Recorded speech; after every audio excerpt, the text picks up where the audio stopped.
வணக்கம் வீவர்ஸ். இன்றைக்கி நம்ம நெல்லிக்காயினுடைய பயன்கள் தான் பார்க்க போகிறோம். ஆம்லான்னு சொல்லுவோம் இல்லையா, அந்த நெல்லியினுடைய பயன்கள் தான். இதில் நிறைய பெனிஃபிட் இருக்குது. ஃபஸ்ட்டு ஒன்று பார்த்தீங்கன்னாக்கா, இதை நம்ம ரெகுலராக எடுத்துக்கிட்டோம்னாக்கா என்றும் இளமையாக இருக்கலாம். முதுமை தோற்றம் சீக்கிரமே ஏற்படாது. இதை நம்ம எப்படி எடுத்துனா, பச்சையாக நம்ம அப்படியே கட் பண்ணி ஜூஸாகவும் எடுத்துக்கலாம். இல்லை இதை காய வச்சு இதை பொடி பண்ணி வெதுவெதுப்பான தண்ணியில் வெறும் வயிற்றில் ரெகுலராக எடுக்கும்போது நமக்கு நிறைய பெனிஃபிட் கிடைக்கும். இதில் சி விட்டமின் இருக்கிறதுனால முடி உதிர்வை தடுக்கும். கண்ணினுடைய பார்வை கூடும். சீக்கிரமாக கண் பார்வை மங்காது. வயிறு சம்பந்தமான நோய்கள் குணமாகும். நுரையீரல் சம்பந்தமான நோய்களும் குணமாகும். இது எந்த வயதினர் வேணாலும் எடுக்கலாம். இவங்க தான் சாப்பிட்ணும், அவங்க தான் சாப்பிட்ணும் அப்படிலாம் இல்லை. யார் வேணாலும் சாப்பிட்லாம். சைடு எஃபெக்ட் வராது.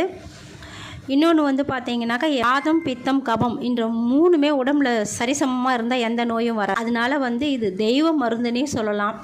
இதை நீங்கள் ரெகுலராக உணவில் எப்படி வேணாலும் சேர்த்துக்கலாம். துவையலாவோ எடுத்துக்கலாம், இல்லாட்டா காய வச்சு பொடி பண்ணி நீங்கள் நீரில் கலந்தும் எடுத்துக்கலாம், ஜூஸாகவும் எடுத்துக்கலாம். எப்படி வேணாலும் நீங்கள் தொடர்ந்து எடுத்திங்கன்னா உங்களுக்கு நல்ல பெனிஃபிட் கிடைக்கும். இயற்கையோடு ஏந்து வாழக்கூடிய வாழ்க்கையை நீங்கள் தேர்ந்தெடுங்க மக்களே.